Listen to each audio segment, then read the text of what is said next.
పెళ్ళి సరే, లవ్ అనేది వదిలేయండి, లవ్ అసలు మీరు అంటున్నారు లేదు అని, బట్ నేను అంటున్నాను అందరూ అలాగే ఉండరు, కొంతమంది ఓకే దానికోసం కూడా ఉంటారు అనేది, ఓకే అది ఎప్పటికీ తెగదు అనేది నాకు అర్థమైంది. నెక్స్ట్ పెళ్ళి, పెళ్ళి చేసుకోవాలా వద్దా, పెళ్ళి చేసుకుంటే ఎలా చేసుకోవాలి?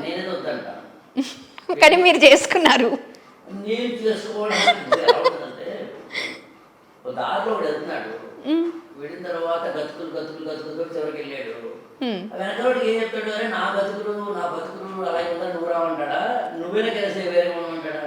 ఓకే, నువ్వు సెల్ ఫోన్ ఫస్ట్ ఏదో వెర్షన్ వాడి ఉంటావు, ఐఫోన్ 5 వాడే ఉంటావు నీ లైఫ్ లో స్టార్టింగ్, ఇవాళ కూడా ఐఫోన్ 5 ఉంటావా, 15 ఎంత వస్తుంది కదా. అవును. అలా నేను 20 ఏళ్ళకి 23 ఏళ్ళ కింద పెళ్లి చేసుకున్నాను, నా జనరేషన్ అది. నేను మాట్లాడితే 20-23లో. ఓకే.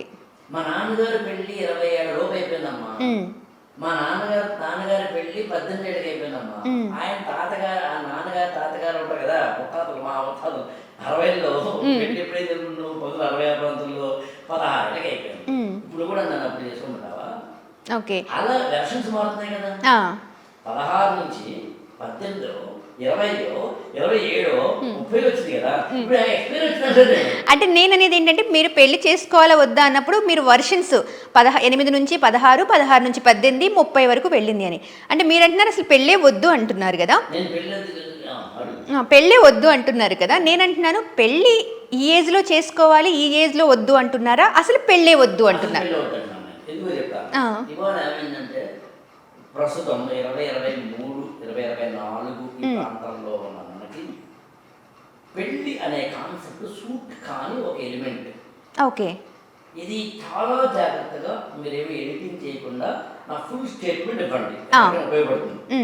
పెళ్ళి అంటే శ్రావణి, పెళ్ళి అంటే అర్థం 1/2 అని, అంటే నీ లైఫ్లో హాఫ్ పార్ట్ని పక్కోడి చేతిలో పెట్టడం, పక్క అమ్మాయి చేతిలో పెట్టడం అంటే పెళ్ళం. ఓకే. పెళ్ళికి ముందు నువ్వు ఈ హెయిర్ ఎలా వేసుకోవాలో నీ ఇష్టం, ఏ డ్రెస్ వేసుకోవాలో నీ ఇష్టం, పెళ్ళైన తర్వాత నీ ఇష్టం అవుతావు. ఓకే, కాబట్టి గమనించు, నువ్వు నీ యొక్క పెళ్ళై ఉదాహరణ పెళ్ళి 5 ఏళ్ళు అయింది అనుకుందాం, 5 ఏళ్ళు ఒక్కసారి కూడా మీ వారిని అడగకుండా నువ్వు డ్రెస్ వేసుకున్నావు. ఒక్కసారి నేను మాట్లాడేది ఏమండి, ఇప్పుడు మన వాళ్ళ బర్త్డే పార్టీకి వెళ్తున్నాం కదా, ఈ డ్రెస్ వేసుకోమంటారా అని అడిగితే అది వద్దులే అది వేసుకో అన్న సందర్భం. లేదా ఏదో ఒకసారైనా కానీ శ్రావణి నో నాకు ఇది ఇష్టం లేదు ఇలా వద్దు అన్న, లేదా రాత్రి 10కి నువ్వు మెసేజ్ చూసుకుంటున్నావు అబ్బా రేపు ఇంటర్వ్యూ కోసం అని 10 అయింది పడుకో అన్నా, అంతకుముందు అమ్మ నాన్న అనుండొచ్చు, తమ్ముడు అన్నయ్య అనుండొచ్చు, కానీ అధికారికంగా అనలేదు, గుర్తుంచుకో. అధికారిక అభారికత అనలేదు, ఇక్కడ అధారికత అంటాడు. పడుకో నేను చెప్పి నేను వయసు వస్తా పెళ్ళం కూడా రాత్రి 12కి నేను ఇంటికి వస్తానంటే ఏంటి 12 వస్తావేంటి, పెళ్లి గారు ముందు పెళ్ళవక ముందు నీ ఇష్టం, ఇంటికి రా 8 కల్లా ఇంటికి రా అంటదే పెళ్ళం, అనకపోతే పెళ్ళం కాదు. అదేంటిది అంటే పెళ్ళైన తర్వాత నీ లైఫ్ 50% మాత్రమే నీది, 50% ఆయన చేతిలో ఉంటుంది, ఆమె చేతిలో ఉంటుంది. ఒప్పుకుంటా ఒప్పుకుంటాను, కామన్ సెన్స్ పాయింట్. అవును అవును అవునా? ఇప్పుడు చెప్పు, ఇవాళ మన లైఫ్ని 50% అవతలకి ఇవ్వాలని సిద్ధంగా ఉన్నామా? లేవు. ఎందుకు లేవు చెప్తా. ఇప్పుడు నీ లైఫ్లో నీకు సంబంధించి ఏ డెసిషన్ అయినా సరే నువ్వే తీసుకునే సర్వ అవకాశాలు నీకు ఉన్నాయి. ఓకే, ఏ ఆనందం తినాలి? స్విగ్గీ ఉంది, జొమాటో ఉంది, ఏది కొనుక్కోవాలి? డ్రెస్సెస్ ఏవో, షాపింగ్ ఉంది, ఎక్కడికి వెళ్ళాలి? ఇదివరకు భూమి మీద ఆధారపడేవారు అమ్మాయిలు. కాబట్టి గమనించి 15 ఏళ్ళు కదా, ఏమంటే ఇవాళ నేను అమీర్పేట వెళ్ళాలి కాస్త తిప్పుతారా అనేవారు. ఇవాళ మెట్రో వచ్చింది, ఇవాళ క్యాబ్ వచ్చేసింది, ఇవాళ ర్యాపిడో వచ్చేసింది. ఇప్పుడు చెప్పు, సినిమా ఒకప్పుడు 2 కలిసి వెళ్ళేవారు, వాళ్ళు అక్కర్లేదు. ఫ్రెండ్స్ ఇదివరకు మా ఆయన లేదా మా ఆవిడ నా ఫ్రెండ్, ఇవాళ ఫేస్బుక్లో ఎక్కువ మంది ఫ్రెండ్స్ ఉన్నారు. ఇక్కడికన్నా చాటింగ్ అక్కడ ఎక్కువ ఉంది ఇక్కడికన్నా. అంటే నీ జీవితాన్ని నువ్వు ఫుల్ఫిల్ చేసుకోవడానికి మ్యారిటల్ ఎలిగెన్స్ అవసరం లేదు. ఇవాళ తిండి కోసం స్విగ్గీ జొమాటోలు, ఎంటర్టైన్మెంట్ కోసం, ఫ్రెండ్షిప్ కోసం, బాధని కొద్ది కూడా పడేవాడు ఫేస్బుక్లో ఫ్రెండ్స్ ఉన్నారు, కూడా అవైలబిలిటీ ఉంది. ఏం కావాలి చెప్పు. ఇప్పుడు నీ పార్ట్లో 50% ఫ్రీడమ్ని అవతలకి ఇచ్చేస్తూ కలిపి పెళ్లి చేసుకోవడం చెప్తాను నేను. ఓకే, డిపెండ్ అవ్వాలి అనుకుంటే పెళ్లి చేసుకోవాలి అంటారు. నీ జీవితంలోంచి 50% అవతల వ్యక్తి చేతిలోకి, అవతల వ్యక్తి కూడా తన 50% నీలోకి వెళ్ళి ఇద్దరు కలిసి కదా ఒకటవుతున్నారు.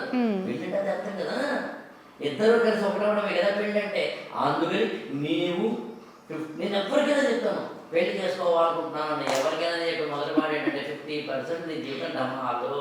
ఆ డమాలు అయిపోతుందని నీకు తెలిసినా కూడా నువ్వు చేసుకుంటానంటే చేసుకో, లేకపోతే వద్దు చెప్తాను. అందులో 50% ఇవ్వలేక కదా కాన్ఫ్లిక్ట్ వస్తుంది, దాంట్లో క్లాష్ వస్తుంది, దానివల్ల కదా విడాకులు వస్తున్నాయి. ఓకే, అడుసు తొక్కనేలా కాళ్ళు కడగనేలా అన్నాను నేను. ముందు తెలుసుకో, నీ ప్రీ వెడ్డింగ్ షూట్ మీద ఉన్నంత కాన్సన్ట్రేషను, నీకు ఇతరత్ర కెమెరా మీద ఉన్న కాన్సన్ట్రేషను, నీకు హాల్ మీద ఉన్న కాన్సన్ట్రేషను, మేకప్ల మీద ఉన్న కాన్సన్ట్రేషను, అదేదో వాడితో 1 గంట 2 గంటలో కూర్చుని అమ్మాయితో కానీ కూర్చుని ఆయన మధ్య షూట్ అవుతుందా లేదా కావాలని అలాంటి పెద్దవాళ్ళ ముందు కూర్చుని నేను 5 ప్రశ్నలు అడిగితే తెలిసిపోతున్నాం. మాకు అది ఎందుకు ఇదేముంది, దాన్నే కదా మన పాపం ఏం చేయాలి తెలియక జాతకాలు ద్వారా అన్నారు పాపం ఒకప్పుడు. మరి నువ్వు కాదో పని నీకు మ్యారేజ్ అయి ఉంటే ఒప్పుకుంటావు, ఒప్పుకోవాలి. నా జీవితంలో 50 ఏ పెళ్ళి అయిన జంటనే అడుగు, స్వేచ్ఛలో మాట్లాడలేదు నేను. అదే నువ్వు ఇవాళ జాబ్ చేస్తావు, మీ ఆయన వెంటనే వచ్చాడా తోక పట్టుకొని నీ మీద నిఘా పెట్టాడా, నేను దాని గురించి మాట్లాడలేదు. కానీ ఇవాళ ఈవినింగ్ 8 నువ్వు ఇంటికి వెళ్ళాలనుకుందాం, ఆయన కూడా 8 ఇంటికి వస్తాడు అనుకుందాం. ఇప్పుడు చెప్పు, నీ కన్నా అవుతుంది ఏం చేస్తావు? మెసేజ్ ఇవ్వట్లేదా? ఖచ్చితంగా ఆయన అడగడా? ఆబ్వియస్లీ కేర్, లోంచి రెస్పాన్సిబిలిటీ, లోంచి లవ్, లోంచి పొసెసివ్నెస్, పొసెసివ్ నుంచి అనుమానం నుంచి అహంకారం. ఇది serious. Okay, so you have to accept it అన్నాను నేను. అందులో పెళ్ళైన ఏజెంట్ అయినా సరే ఏదో ఒక సమయంలో ఈయన అనవసరంగా దీన్ని అనవసరంగా పెళ్లి చేసుకో అనుకుంటా. ఓకే, ఒకసారైనా అనుకుంటా. పెళ్ళైన తర్వాత 5 years celebration, 10 years, 15 years, Jubilee, silver Jubilee 25 years అలా మనం సెలబ్రేషన్ చేసుకుంటాం యానివర్సరీని. అసలు ఎందుకు అంటే పెళ్ళయి నిజంగా 25 ఏళ్ళు 30 ఏళ్ళు అయిన తర్వాత 50 ఏళ్ళు అయిన తర్వాత చేసుకోవడం అంటే చాలా గొప్ప విషయం. నిన్నాళ్ళు కలిసి కాపురం చేశారు కదా, కలిసి కాపురం చేశారంటే త్యాగాలు ఎన్ని ఉంటాయి. ఆయన కోపతాపాలు, ఈమె ఇబ్బందులు తట్టుకుని కదా నిలబడ్డా. అందులో ఖచ్చితంగా నువ్వు అడిగావు కాబట్టి ఒక ఫార్ములా చెప్తాను.